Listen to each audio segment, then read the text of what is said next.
Hello students, स्वागत है आपका वेक्टर्स के लेक्चर नंबर 3 में। आज हम लोग पार्ट 3 शुरू करने वाले हैं और ये जो लेक्चर है बहुत इंपॉर्टेंट होने वाला है बिकॉज इस लेक्चर में हम लोग लीनियर कॉम्बिनेशन ऑफ वेक्टर्स सीखने वाले हैं और very important concept in vectors where collinear coplanar vectors come into picture. Okay, so ये लेक्चर एंड तक ये जो कंसेप्ट है बहुत अच्छे से देख लेना, बहुत अच्छे से इसको नोट डाउन करना। Each and everything which I write over here is very very important. Okay, linear combination of vectors को सीखने के लिए मैंने 3 पार्ट में इस पूरे कंसेप्ट को डिवाइड किया है। ओके, अब ये 3 पार्ट कौन कौन से? किसी भी वेक्टर को मैं 1 डायमेंशनल फिगर में बना सकता हूँ, 2 डायमेंशनल फिगर में बना सकता हूँ और 3 डायमेंशनल फिगर में उसको रिप्रेजेंट कर सकता हूँ। तो सबसे पहले शुरू करते हैं 1 डायमेंशन फिगर। ओके, अब 1 डायमेंशन मतलब क्या? बचपन में 8 और 9 स्टैंडर्ड में हमें एक नंबर लाइन बनाना सिखाया था। नंबर लाइन में बीच में एक ओरिजिन होता था, फिर 1 2 3, फिर नेगेटिव वाले वैल्यूज, वो सारे के सारे 1 डायमेंशनल फिगर है। ओके, 2 डायमेंशन मतलब क्या?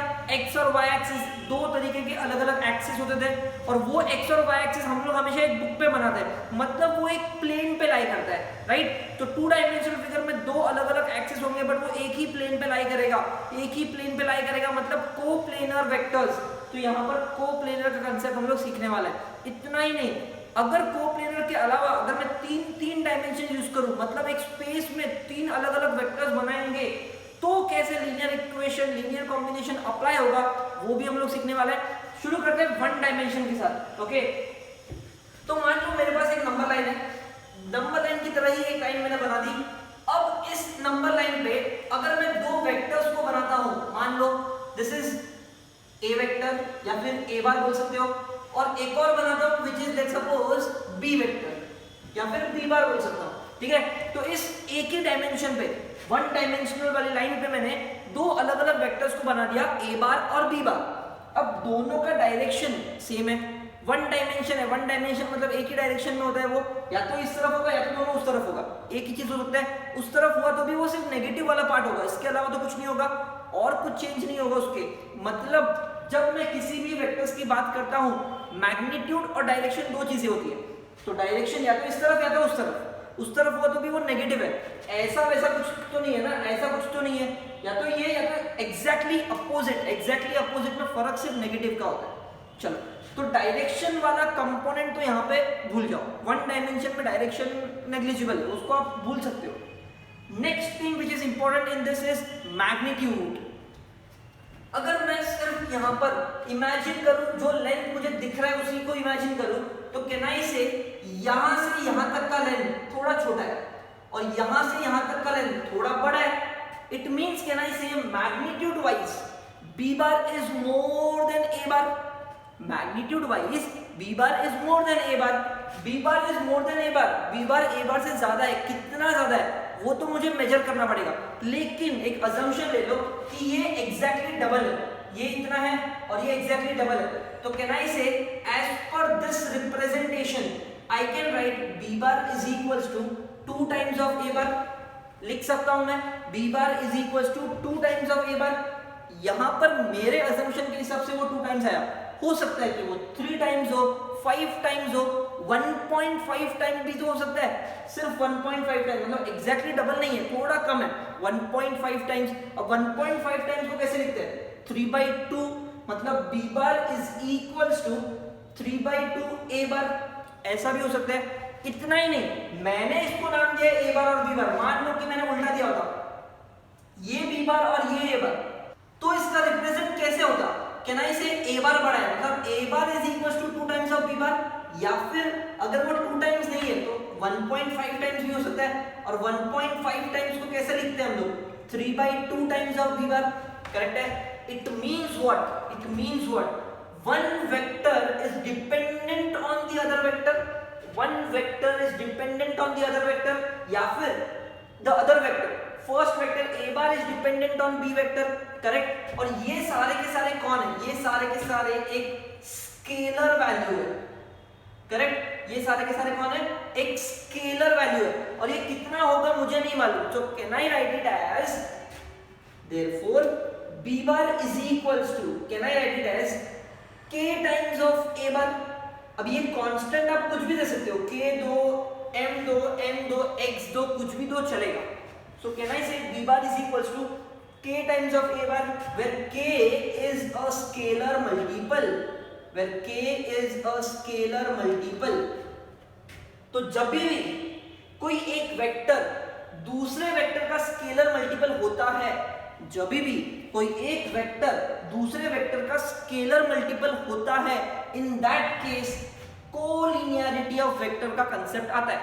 कोलिनियरिटी ऑफ वेक्टर का कंसेप्ट आता है मींस व्हाट, अगर b बार और a बार दोनों एक दूसरे के स्केलर मल्टीपल है, मतलब b bar and a bar and b bar are collinear vectors.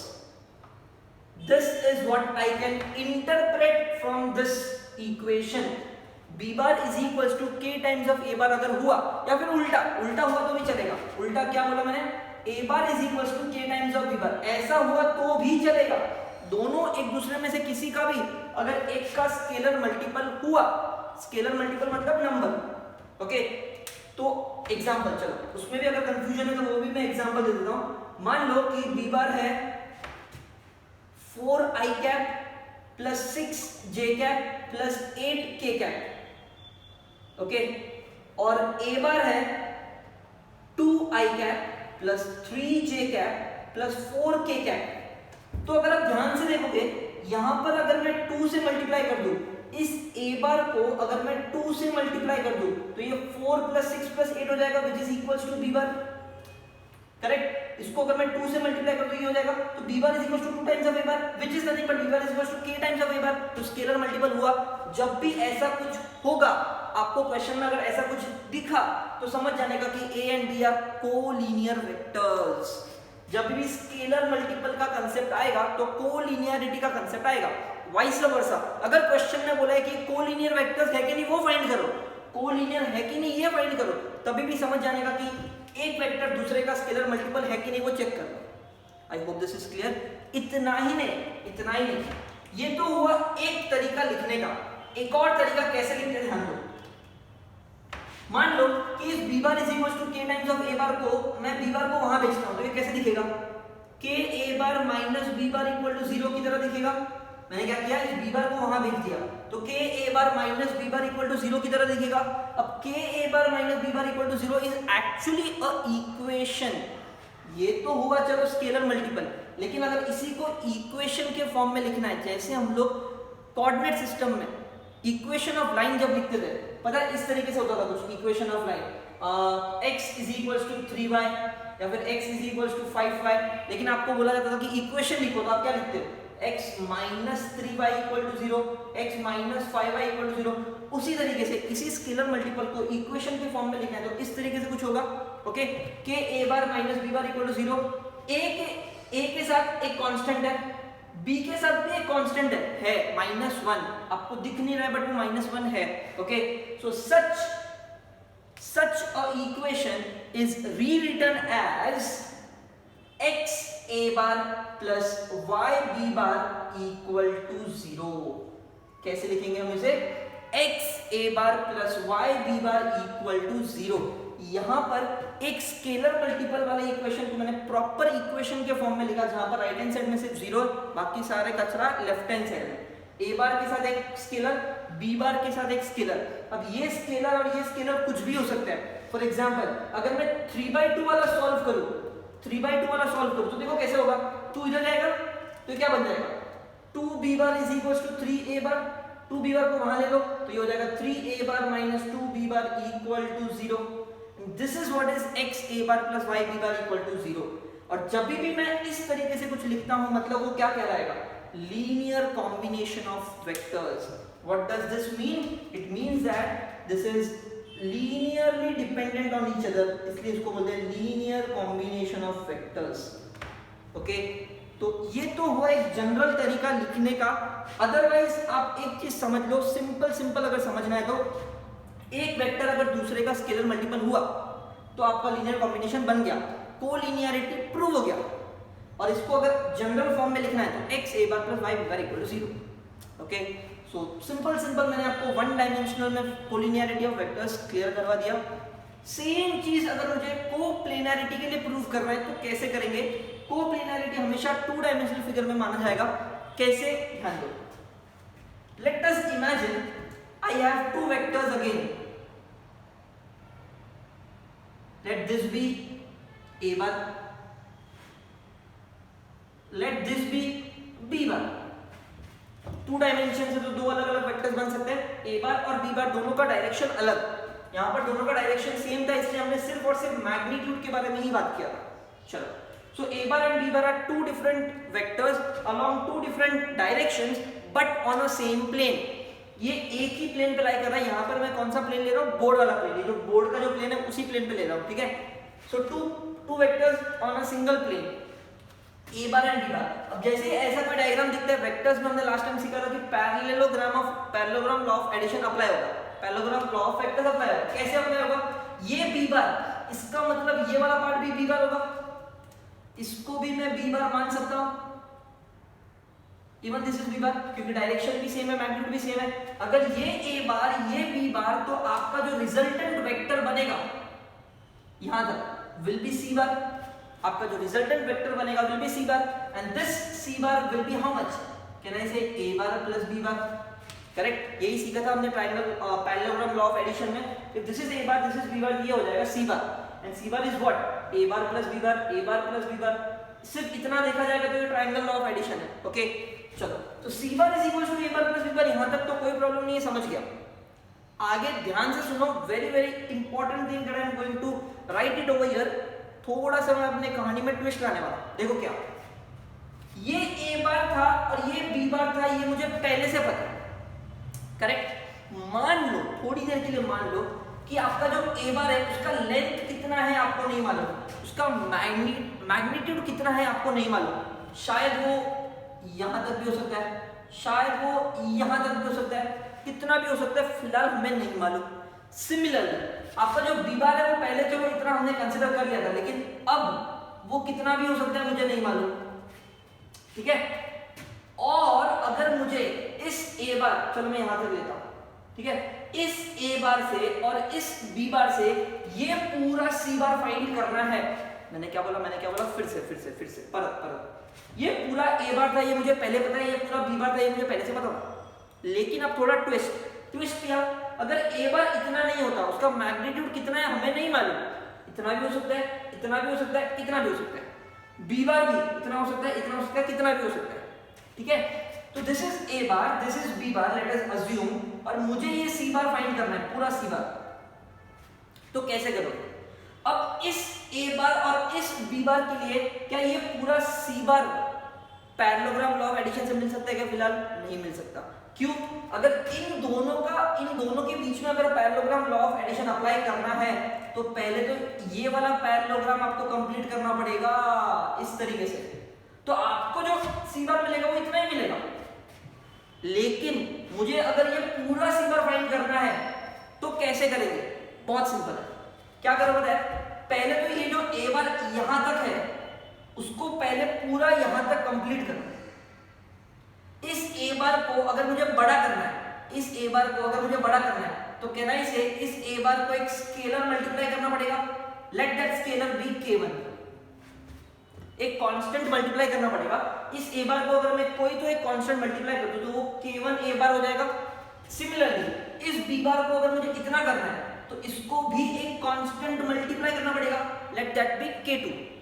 इसको एक कांस्टेंट मल्टीप्लाई किया, ये जो ए बार था इतना, वो इतना हो गया।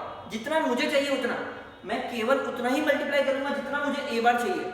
ओके, सिमिलरली इस बी बार को इतना बनाने के लिए मैंने k2 मल्टीप्लाई किया, एक नया कांस्टेंट मल्टीप्लाई किया, उतना ही मल्टीप्लाई करूंगा जितना मुझे चाहिए बी बार। ये मल्टीप्लाई करने के बाद कैन आई से मेरा जो ए बार जितना मुझे चाहिए था उतना मिल गया, मेरा जो बी बार जितना मुझे चाहिए था उतना मिल गया, मल्टीप्लाई करने के बाद मिला। सो can I say this C bar which I want complete is exactly k1 a bar plus k2 b bar, and this is written as c bar is equals to m a bar plus n b bar in your books. c bar is equals to m a bar plus n b bar, मतलब resultant vector is the linear combination of other two vectors. Again, this is of the form linear combination. one resultant vector is linearly dependent on two other vectors a bar and b bar. ये कब होगा? जब आपको कोप्लिनैरिटी of vectors proof करना होगा तब होगा, या फिर वाइस वर्सा। अगर आपका c bar is equals to m a bar plus n b bar आ गया तब आप बोल सकते हो therefore a bar b bar and c bar are coplanar vectors। क्या बोल सकते हैं हम लोग? a bar b bar and c bar are coplanar vectors। कब बोलोगे? जब एक वेक्टर बाकी दोनों के लीनियर कॉम्बिनेशन में अगर लिखा जा सकता है, अगर एक वेक्टर बाकी दोनों के लीनियर कॉम्बिनेशन में अगर लिखा जा सकता है मतलब तीनों भी कोप्लेनर वेक्टर्स है। Okay, this is what is linear combination. मतलब एक वेक्टर के साथ स्केलर मल्टीपल, दूसरे वेक्टर के साथ लीनियर कॉम्बिनेशन।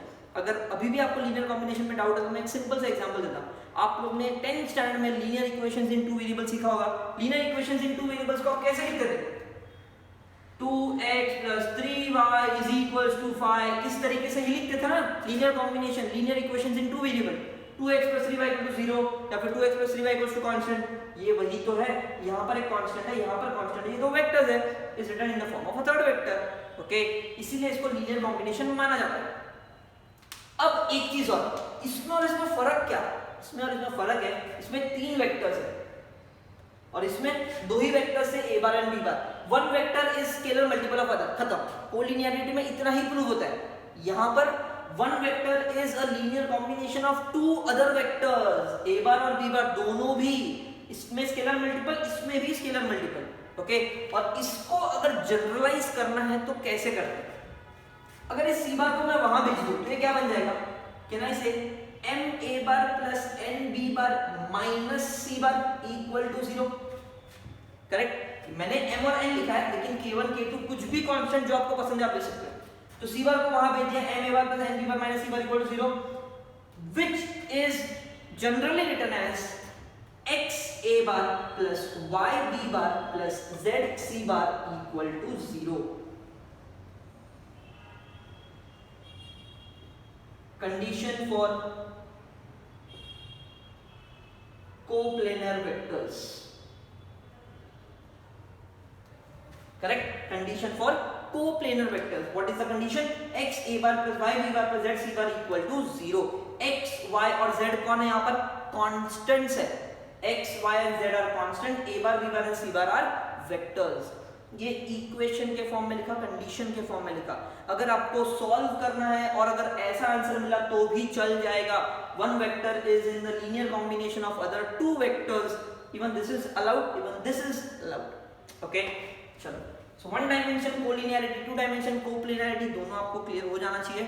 अगर आपको सम में सॉल्व करना है तो सिंपल याद रखो, आपको एक वेक्टर दिया होगा कोलिनियर के केस में। ओके, एक वेक्टर दिया होगा, सॉरी दो वेक्टर्स दिया होगा, दोनों वेक्टर्स, ये दोनों वेक्टर्स दोनों के स्केलर मल्टीपल है या नहीं है वो चेक कर लो।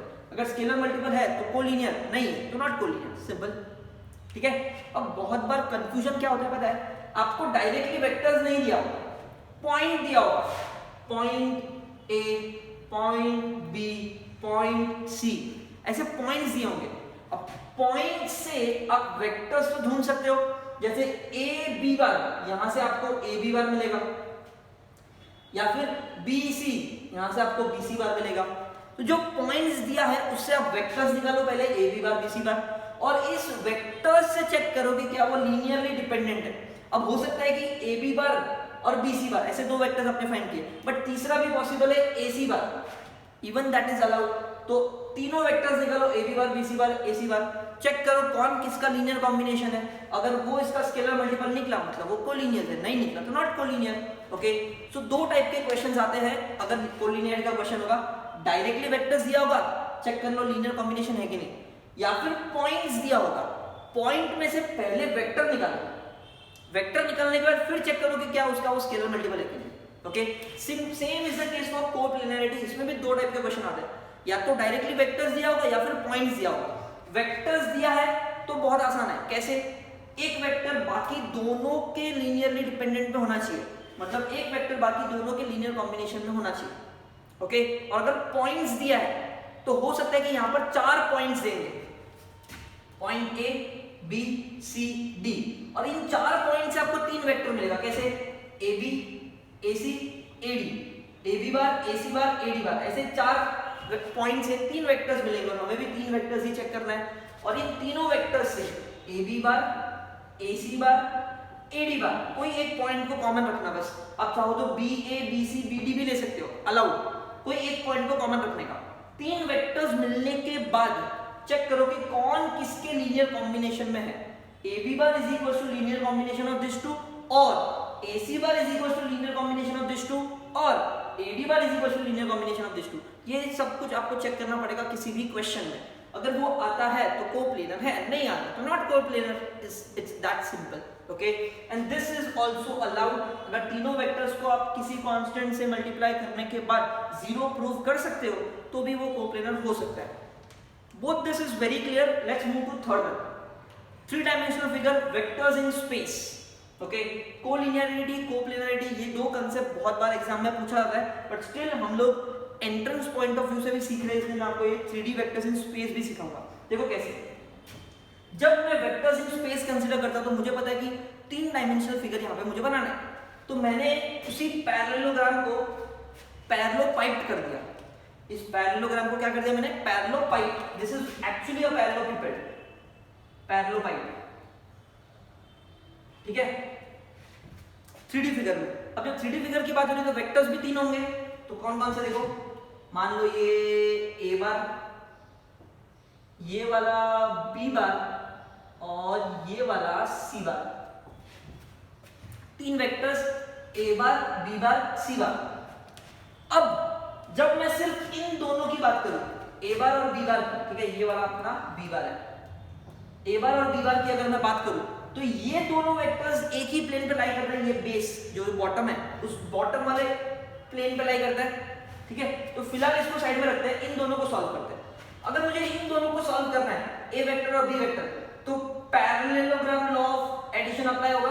ये देखो नीचे वाला पैरेललोग्राम कैसे अप्लाई होगा, ये बी बार तो ये सामने वाला भी बी बार, तो इसका जो रिजल्टेंट वेक्टर बनेगा क्या ऐसे वो यहां पे बनेगा, resultant vector which is this resultant vector, ठीक है।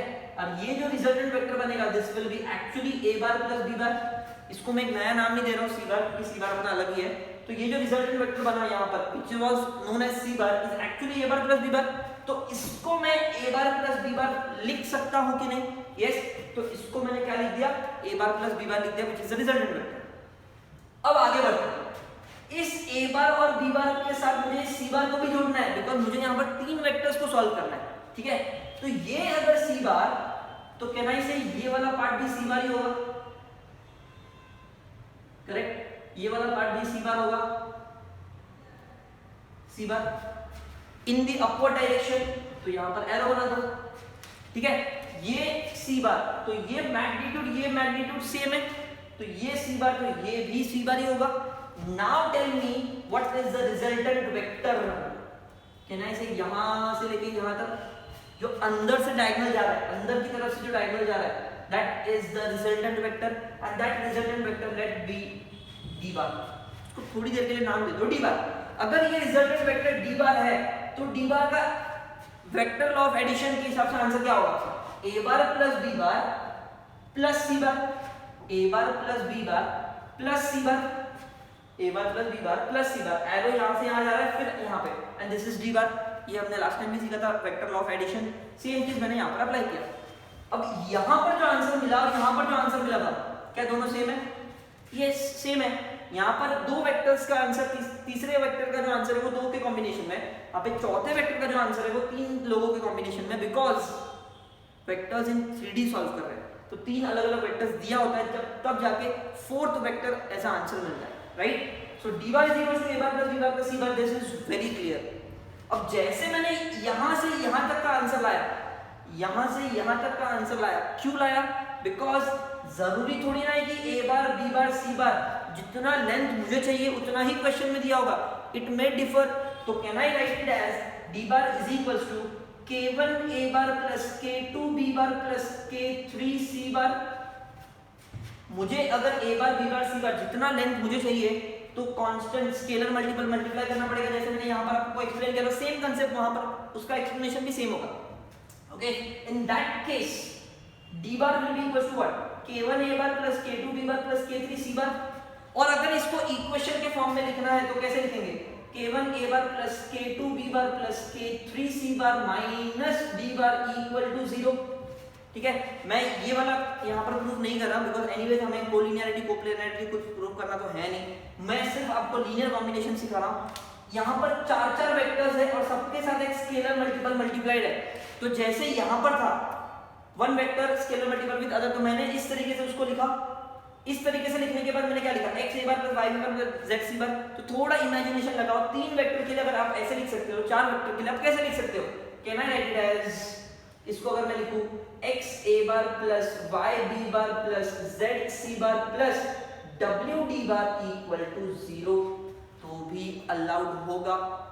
चार अलग अलग मैंने नाम दे दिए, x y z w, ये सिर्फ एक कांस्टेंट है, आप चाहो तो इसको k1 रखो तो भी चलेगा, k1 a bar plus k2 b bar plus k3 c bar, और इस -1 को अंदर लेके मैंने इसको k4 d बार कर दिया, even this is allowed and this is linear combination of vectors. जब चार वेक्टर्स इन्वॉल्वड है, पांच हुआ तो k1 a plus k2 b plus k3 c plus k4 d plus k5 e, 6 हुआ तो भी लिख सकते हो। This is what is the concept of linear combination. Okay, these two are very important as per collinearity and coplanarity is concern. आपके text book में यही questions है, ये एंट्रेंस पॉइंट ऑफ व्यू से काम आता है। जब बहुत सारे वेक्टर्स होते हैं तो कैसे उसको लीनियर कॉम्बिनेशन के फॉर्म में लिखने का। ओके, अब एक चीज और बता दूं जाते जाते, जब लीनियर कॉम्बिनेशन की बात होती है, one vector is always dependent on the other. यहां पर भी C bar is dependent on these two, यहां पर भी D bar is dependent on these three. तो ये जितने भी इक्वेशंस हमने लिखे हैं वो सारे के सारे डिपेंडेंट वेक्टर्स के लिखे हैं, इंडिपेंडेंट के नहीं लिखे। एक कंसेप्ट और होता है एंट्रेंस पॉइंट ऑफ व्यू से, एंट्रेंस पॉइंट ऑफ व्यू में डिपेंडेंट वेक्टर्स और इंडिपेंडेंट वेक्टर्स की भी बात होती है लीनियर कॉम्बिनेशन में। तो डिपेंडेंट वेक्टर्स कब माना जाएगा, जो भी इक्वेशन हमने यहाँ पर लिखा है, ये जो भी इक्वेशन हमने यहाँ पर लिखा है वो सारे के सारे डिपेंडेंट वेक्टर्स का इक्वेशन है।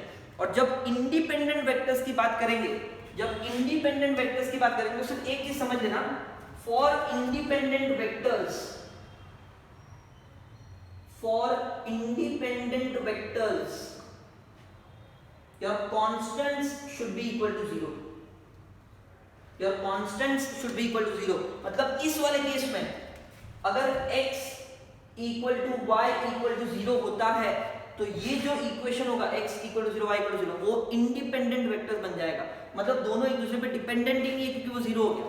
सिमिलरली इस वाले केस में x equal to y equal to z equal to 0, अगर ये तीनों कांस्टेंट 0 हो जाते हैं तो वो डिपेंडेंट नहीं होगा, किसी कोई भी एक दूसरे पे डिपेंडेंट नहीं है, सब अपने अपने अलग अलग वेक्टर्स है, x y 0 कांस्टेंट्स 0।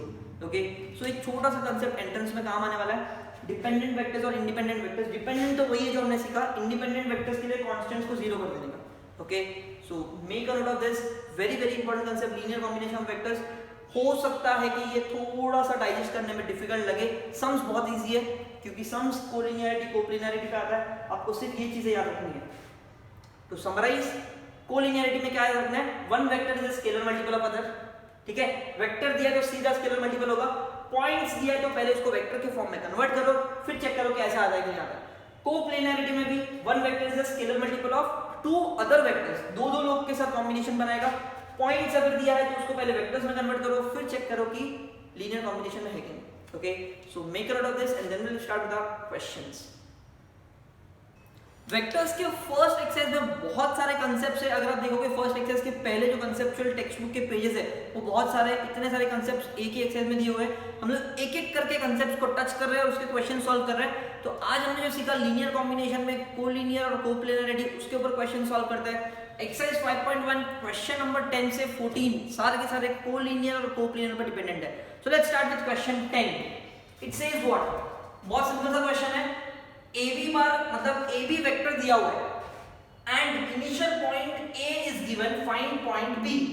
अब हमने लास्ट टाइम सीखा था AB वेक्टर का मीनिंग क्या होता है, कहने से B bar minus A bar, correct. लेकिन मेरे पास B बार या A बार में से कुछ होना चाहिए ना, मेरे पास पॉइंट A दिया हुआ है, पॉइंट A से आप A बार निकाल सकते हो, पोजीशन वेक्टर हमने लास्ट टाइम बात की थी, और मुझे पॉइंट बी फाइंड करना है, तो पॉइंट बी आपको बी बार से मिल जाएगा, करेक्ट। सो पॉइंट ए से जब पोजीशन वेक्टर की बात होती है तो मैंने आपको बताया था कि पोजीशन वेक्टर हमेशा ओरिजिन से गिना जाता है, तो पॉइंट ए का पोजीशन वेक्टर ओ ए बार माना जाएगा, पॉइंट बी का position vector O B bar माना जाएगा, which can be written as A bar and B bar. तो मैं यहां पे लिखूंगा let A bar and B bar be the position vectors of points A and B respectively. यहां पर हम लोग उसको पॉइंट से सॉल्व नहीं कर सकते, उसको वेक्टर में कन्वर्ट करना पड़ेगा, इसलिए इस पॉइंट को वेक्टर में कन्वर्ट करने के लिए हम लोग उसका पोजीशन वेक्टर लेते हैं, ठीक है। Now what is given, it is given that A B bar is equals to 2i cap minus 4j cap plus 7k cap. Okay, इसके साथ साथ और क्या दिया है, मुझे पॉइंट ए दिया है, तो उसका ए बार क्या बन जाएगा, i cap plus 5j cap plus 0k cap, वो नहीं लिखा तो भी चलेगा, और बी बार मुझे फाइंड करना है, ठीक है। सो लेट्स सॉल्व दिस, कैसे सॉल्व करोगे, A B bar is equals to B bar minus A bar, उसमें से ए बी बार मुझे मालूम है कितना, 2i cap minus 4j cap plus 7k cap, B bar मुझे नहीं मालूम, चलो ठीक है, ए बार मुझे मालूम है कितना, i cap plus 5j cap. अब ये पूरा का पूरा यहां ले लो, तो i वाले के साथ आएगा 2i cap plus i cap, क्योंकि ये माइनस है, ये पूरा का पूरा जब यहां पर आएगा तो प्लस हो जाएगा, राइट। सो i कैप रहेगा माइनस 4j कैप, और ये वाला प्लस 5j कैप यहां पे हो जाएगा। अब आप सोच रहे होंगे ये प्लस 5 यहां पे है तो माइनस होना चाहिए ना, मैंने पूरा का पूरा ब्रैकेट वहां पे लिया है, ये जो नेगेटिव था वो पॉजिटिव हो गया, इसके अंदर का साइन चेंज नहीं होगा, ठीक है। Plus 7k cap is equals to b bar. So what is the answer, can I say 2i plus i is 3i minus 4j plus 5j is j, और ये 7k is equals to b बार। तो position vector of b बार मिल गया, therefore can I से point b के जो coordinates है वो क्या होंगे, 3, 1 एंड 7, मिल गया आंसर पॉइंट b का। It's very simple, okay. मैंने थोड़ा डिटेल में लिखा है, अदरवाइज क्वेश्चन तो बहुत सिंपल था, A B bar is B bar minus A bar, तो ए बार आपको दिया हुआ है, बी बार फाइंड करना है, इतना ही सोल्यूशन है, बट अच्छे से डिटेल में आंसर लिखा हुआ है, okay. So this is very clear, let's start with question number 11। अब देखो यहाँ पे क्या दिया है, show that the following points are collinear. अब कोलिनियरिटी वाला कांसेप्ट याद करो, कोलिनियर में मैंने आपको क्या बात सिखाया था, one vector should be scalar multiple of the other vector, ठीक है। लेकिन यहाँ पे क्वेश्चन पॉइंट के फॉर्म में दिया है, क्वेश्चन पॉइंट के फॉर्म में दिया मतलब मुझे पहले उसको वेक्टर्स में कन्वर्ट करना पड़ेगा, राइट। सो अगर मुझे इसको पहले वेक्टर्स में कन्वर्ट करना है तो कैसे करेंगे, पॉइंट्स को वेक्टर में कन्वर्ट करना है तो पोजीशन वेक्टर का इस्तेमाल करो। So what I write is let A bar B bar C bar be the position vectors of points A, B and C respectively। तो मुझे बताओ A बार क्या हो जाएगा, 3i cap plus 2j cap minus 4k cap, B बार क्या हो जाएगा, 9i plus 8j minus 10k, and C बार क्या हो जाएगा, minus 2i minus 3j plus k। तो A bar B bar C bar position vectors लिख दिया।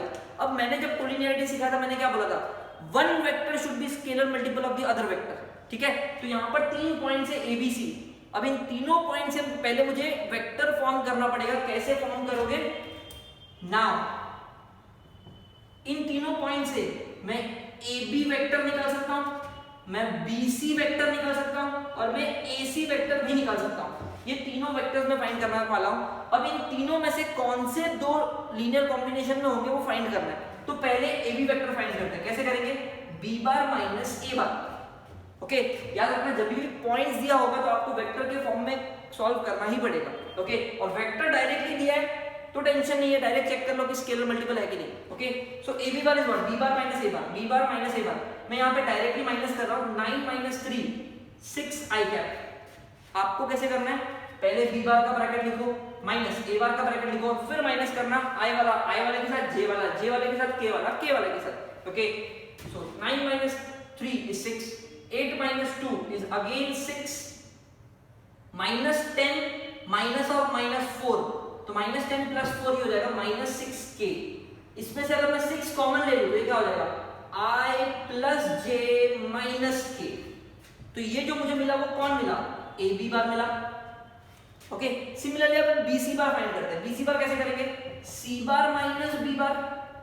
Okay, C bar is what, ये पूरा, सो minus 2i minus 3j plus k is to be subtracted with b bar। b bar कौन है, 9i plus 8j minus 10k।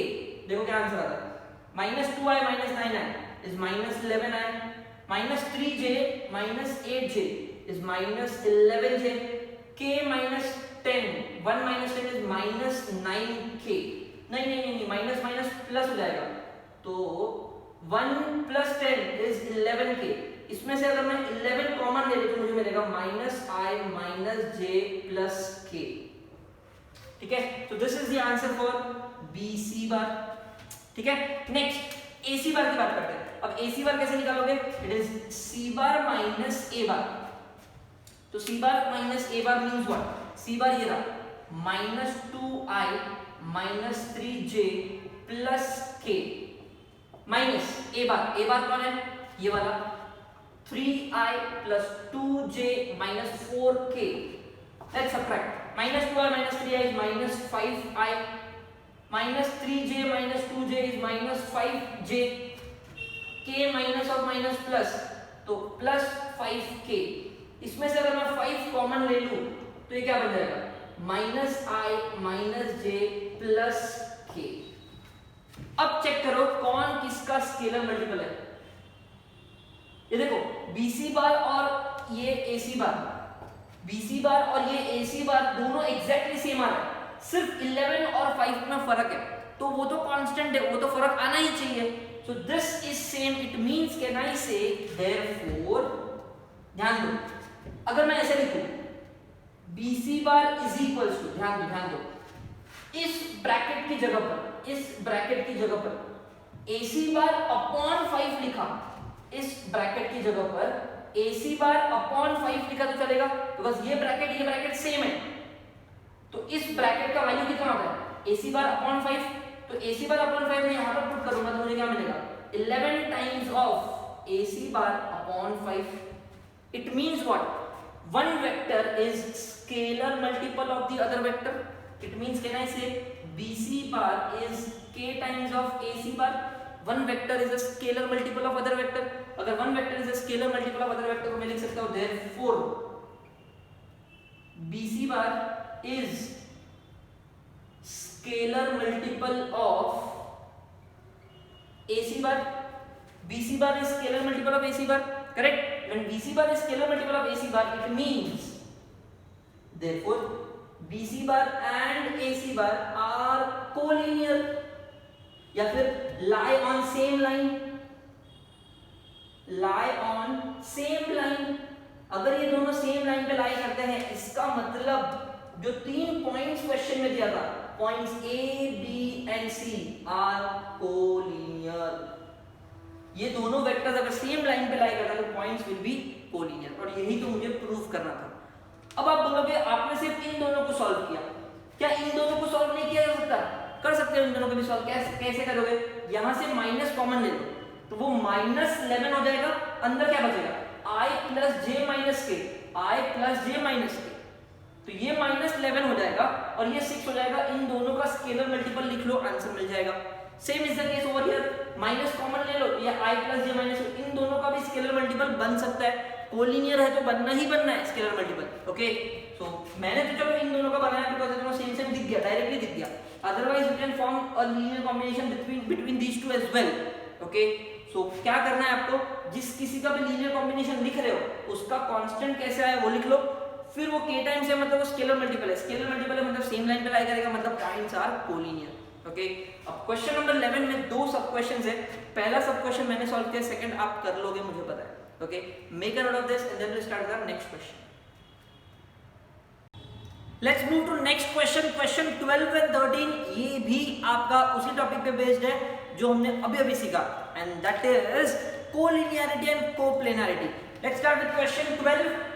If the vector, एक vector दिया है, यहां पर पॉइंट नहीं दिया, डायरेक्टली वेक्टर दिया है, and the second vector are collinear. Two vectors are given and both of them are collinear. और both of them are collinear मतलब मैंने आपको क्या बताया था, one vector is the scalar multiple of the other vector. अगर दो vectors आपस में कोलिनियर है मतलब एक वेक्टर दूसरे का स्केलर मल्टीपल होगा ही होगा। Then find the value of q। ठीक है, तो यहां पर सबसे पहले स्टार्ट करते हैं गिवन वेक्टर से। तो गिवन कौन कौन है, ये एक वेक्टर दिया, इसका नाम नहीं दिया, तो मैं लिख सकता हूं लेट, इसको एक नाम दे दो a bar 2i cap minus qj cap plus 3k cap, और इसको नाम दे दो b bar, so it is 4i minus 5j plus 6k। Okay, अब दिखने में ये बड़ा है कि ये बड़ा है, ये बड़ा है, देखो 4 6 correct. So can I say given a bar and b bar are collinear. अगर ये कोलिनियर है इसका मतलब मैं लिख सकता हूं b bar is k times of a बार, लिख सकता हूं ना, one vector is scalar multiple of the other.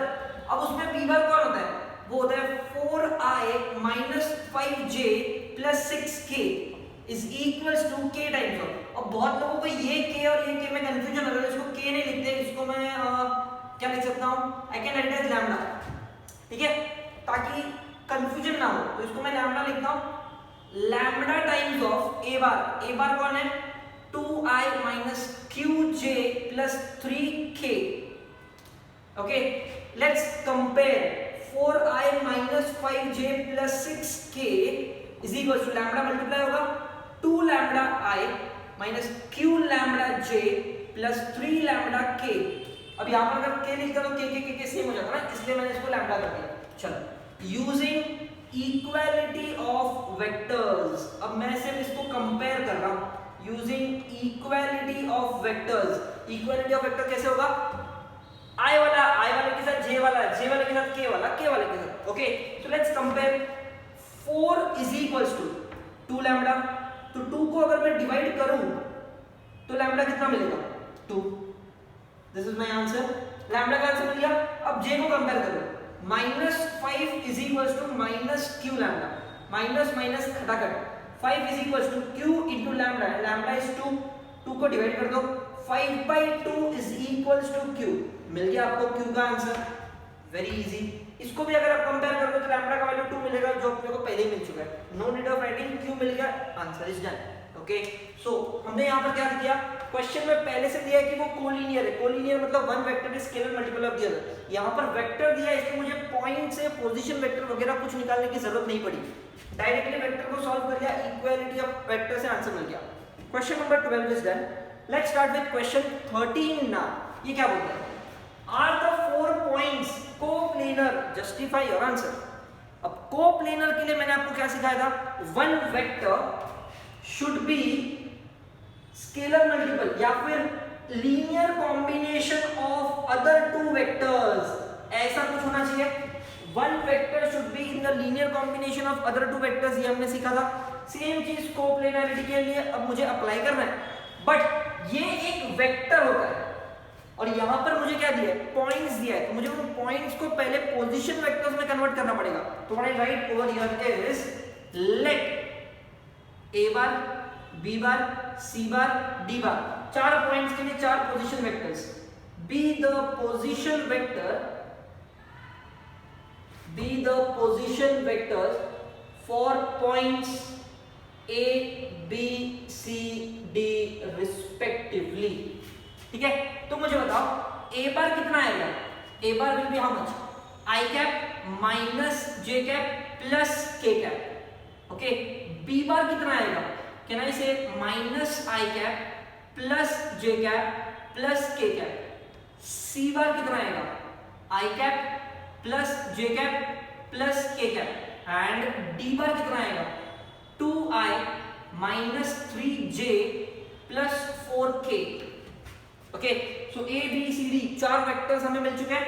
अब इन 4 वेक्टर्स, इन 4 पोजीशन वेक्टर्स से मुझे 3 वेक्टर्स फाइंड करना है जो मुझे यहाँ पर लीनियर कॉम्बिनेशन में काम आने वाला है। अब वो 3 वेक्टर्स कैसे फाइंड करोगे, किसी एक पॉइंट को कॉमन रखो, मान लो मैं ए को कॉमन रखता हूं, तो ए B bar, A C bar, A D bar, ये तीन वेक्टर्स आप ढूंढ सकते हो। क्या क्या क्या बोला मैंने? ए बी बार, ए सी बार और ए डी बार। एक पॉइंट को कॉमन रख के तीन वेक्टर्स हमें ढूंढना है। ए बी बार कैसे मिलेगा? It is B bar minus A bar. क्या होगा बोलो? B bar minus A bar. Directly minus करता हूं, -1 -1 -2i 1 minus of -1 plus 2j 1 - 1 k का टर्म निकल जाएगा। ए बी बार मिल गया। ए सी बार कैसे मिलेगा? सी बार माइनस ए बार 1 - 1 0 आई वाला चला गया। 1 minus of -1 2j 1 minus of -1 ये भी चला गया। ए डी बार कैसे मिलेगा? D bar minus A bar. D bar कौन है? 2 - 1 I cap -3 minus of -1 plus 1 -3 plus 1 is 2j 4 - 1 3k। Okay, so here I have three vectors A B bar, A C bar and A D bar, और A B vector, A C vector, A D vector. अब मुझे पता है अगर मुझे coplanar proof करना है तो इन तीनों वेक्टर्स में से कोई एक वेक्टर इन बाकी दोनों का लीनियर कॉम्बिनेशन होना चाहिए। करेक्ट? सो यहां पर what I write is for coplanarity one vector, मान लो ए बी बार को ले लिया मैंने, should be in the linear combination of other two, मतलब it should be n times of AC bar and n times of AD bar. One vector should be in the linear combination of other two, मतलब one vector is linear combination of other two, n AC bar plus n AD bar. ठीक है? अब AB bar कौन है? ये वाला -2i plus 2j, और n times of AC bar कौन है? ये वाला 2j plus n times of AD bar कौन है? ये वाला। तो मैं लिखूंगा i cap plus 2j cap plus 3k cap. Let's simplify. -2i plus 2j is equals to 2mj cap n i cap 2nj cap 3nk cap. फिर से क्या करना पड़ेगा? Equality of vectors. So using equality of vectors can I say I वाला के साथ, तो आई कौन है? ये रहा, ये वाला। सो -2 इज इक्वल्स टू n, तो n का वैल्यू मिल गया -2। नेक्स्ट अब j वाला कंपेयर करते हैं। इधर 2 है, इधर कौन है? 2m plus 2n। ठीक है? सो what I can do is n का वैल्यू मुझे पता है, तो n का वैल्यू इज -2 -4 हो गया, -4 यहां पे 6 हो गया। तो 2 से डिवाइड करूंगा तो n का वैल्यू 3 मिलेगा। परफेक्ट, n मिल गया, m मिल गया। मैं यहां पर ये पुट करके लिख सकता हूं कि it is a linear combination. लेकिन तीसरा भी तो चेक कर लो, k वाला पार्ट, वो भी चेक करना जरूरी है। तो यहां पर k कितना है? 0। यहां पर k कितना है? k सिर्फ इतना ही है, 3n। 0 divide by 3 is n। So n का वैल्यू फिर से कितना मिला? 0। मतलब एक बार n -2 और एक बार n 0, ऐसा चलेगा क्या? दो आंसर नहीं चलेगा, मुझे n का एक ही आंसर मिलना चाहिए था। मुझे कितना मिला? 2। अब 2 मिला मतलब ये लीनियर कॉम्बिनेशन नहीं बन रहा। Linear combination of two vectors नहीं बन रहा है, क्योंकि 0 हो गया तो ये टर्म ही चला जाएगा। ये टर्म चला जाएगा तो बचेगा क्या? सिर्फ m। मतलब वो लीनियर कॉम्बिनेशन नहीं बन रहा है। ये वाला ले या ये वाला ले, नॉट अलाउड। 2 आंसर मिलना ही नहीं चाहिए, एक ही आंसर मिलना चाहिए, और 0 तो वैसे भी नहीं मिलना चाहिए। ओके, सो ये तीनों सॉल्व करने के बाद आपको क्या लिखना है? Here AB bar, AC bar and AD bar does not form a linear combination of vectors. Linear combination of vectors. Therefore, points A, B, C, D are non-coplanar. अगर यहां पर लीनियर कॉम्बिनेशन बनता तो मैं m और n का जो भी वैल्यू मिलता, मान लो ये नहीं मिलता, तो मैं लिखता AB bar is equal to 3 times of AC bar -2 times of AD bar. Linear combination बन गया, लीनियर कॉम्बिनेशन बन गया मतलब points are coplanar. Linear combination नहीं बना तो मैं लिखूंगा they are non coplanar. Okay, so again coplanarity का हम लोग एक ही क्वेश्चन यहां पर सॉल्व कर रहे हैं। 4 पॉइंट दिया, 4 पोजीशन वेक्टर से 3 वेक्टर्स निकाला, तीनों वेक्टर्स एक दूसरे के एक वेक्टर बाकी दोनों के लीनियर कॉम्बिनेशन में होना चाहिए, ऐसा नहीं मिला तो non coplanar. Okay, this completes question 12 and 13। Right this down और फिर हम लोग 14 स्टार्ट करते हैं। अब स्टार्ट करते हैं last question of this exercise, question 14। It says that express this vector as a linear combination of vectors। तीन वेक्टर्स दिया है और इस चौथे वेक्टर को मुझे लीनियर कॉम्बिनेशन ऑफ 3 वेक्टर्स के फॉर्म में लिखना है। अब याद करो 3 कंसेप्ट मैंने आपको सिखाया था, कोलिनियरिटी 1D, कोप्लेनरिटी 2D और 3D वेक्टर्स इन स्पेस में मैंने आपको क्या बताया था। याद करो 3D वेक्टर्स इन स्पेस जब मैंने आपको बताया था, वन वेक्टर एक d बार था which was in linear combination of 3 other vectors a bar, b bar and c bar। क्या ये क्वेश्चन उस तरीके से ही दिखाई दे रहा है, ये d बार की तरह एक्ट करेगा which is in linear combination of other 3 vectors a bar, b bar, c bar। I hope आपको वो याद आ रहा है, हमने 3D वेक्टर्स इन स्पेस में सीखा था d bar is x a bar plus y b bar plus z c bar। This is what we had already learned in 3D vectors जब मैंने आपको कंसेप्ट सिखाया था। अगर मैं किसी एक वेक्टर को बाकी 3 लोगों के कंपैरिजन में लीनियर कॉम्बिनेशन में लिखूं तो वो इस तरीके से दिखाई देगा। इट मींस मुझे यहाँ पर क्या करना है, I have to write their name. मैं लिखूंगा लेट, उसको मैं लिखूंगा a bar which is 2i plus j minus 4k। उसके बाजू वाले में लिखूंगा मैं b bar 2i minus j plus 3k। उसके बाजू वाले को लिखूंगा c bar which is 3i plus j minus 2k। और ये जो लीनियर कॉम्बिनेशन बनाना है इसको मैं लिखूंगा d bar which is minus i minus 3j plus 4k। Correct. अब मुझे क्या गिवन है, given d bar is in linear combination of, d bar is in linear combination of a bar, b bar and c bar। therefore can I say d bar is equals to x a bar plus y b bar plus z c bar। ये हमने already सीखा है। अब इसमें d bar कौन है, लिख लो, d bar is minus i minus 3j plus 4k x a bar।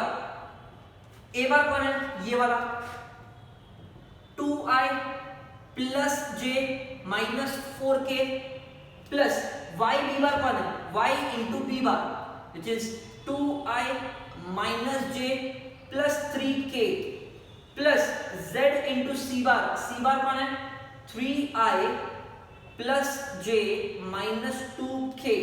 Correct. अब क्या करोगे, इस x को मल्टीप्लाई कर दो, मुझे क्या मिलेगा देखो, minus i minus 3j plus 4k is equal to x multiply किया तो 2x i cap plus x j cap minus 4x k cap.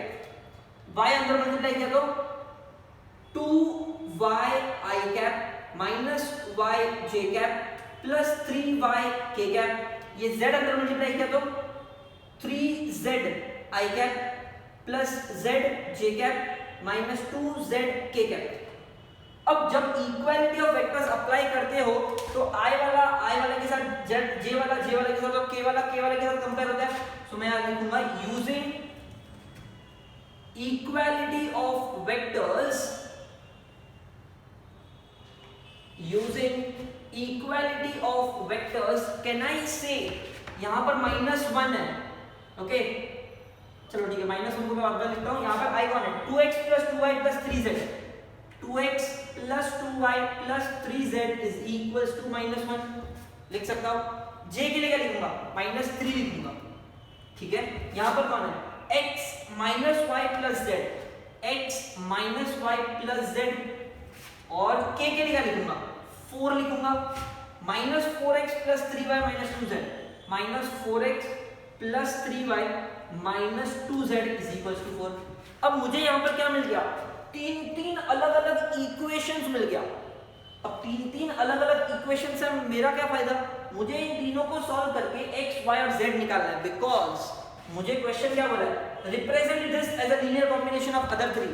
अब उसके लिए मैंने ये फॉर्मूला ऑलरेडी लिख के रखा है जिसमें मुझे x, y और z जो स्केलर वैल्यूज होता है, कांस्टेंट वैल्यूज होता है, वो फाइंड करके यहाँ पर पुट करना है।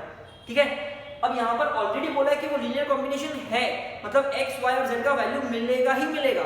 तो वो फाइंड करके मुझे यहाँ पर सिर्फ पुट करना है और कुछ नहीं। ओके, अब ये कैसे सॉल्व करेंगे? तीन इक्वेशंस, तीन वेरिएबल, अगर इसका मैं नाम दूं, let this be equation number 1, equation number 2, equation number 3। तीन इक्वेशंस, तीन वेरिएबल कैसे सॉल्व करें? याद करो, या तो साइमल्टेनियसली सॉल्व कर लो अगर जमता है तो, वरना कुछ नहीं तो क्रेमर्स रूल अप्लाई कर सकते हो, right? Cramer's rule 11th standard determinants में हमने सीखा था। क्रेमर्स रूल कैसे अप्लाई करोगे? देखो, सबसे पहले तो डी निकालेंगे। डी कैसे? एक्स वाई और जेड के कोएफिशिएंट्स 2 2 3, 1 -1 और 1, -4 3 और -2। आई कैन सॉल्व दिस कैसे? देखो, 2 into 2 - 3 -2 into -2 plus 4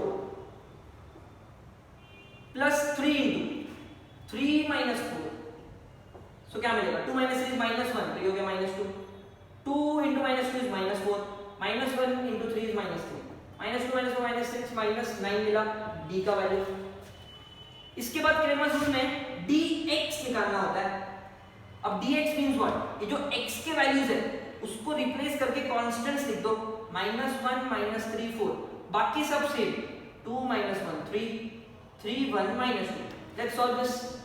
-1 into 2 - 3 is -1, -2 into 6 - 4 is 2, plus 3 into -9 plus 4 is -5, so 1 -4 -15, -3 -15 is -18 dx का वैल्यू, राइट है? फिर क्या निकालेंगे? dy। dy कैसे निकालोगे?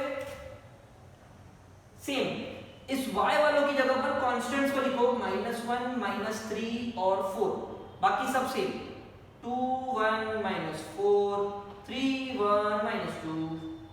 Let's solve this.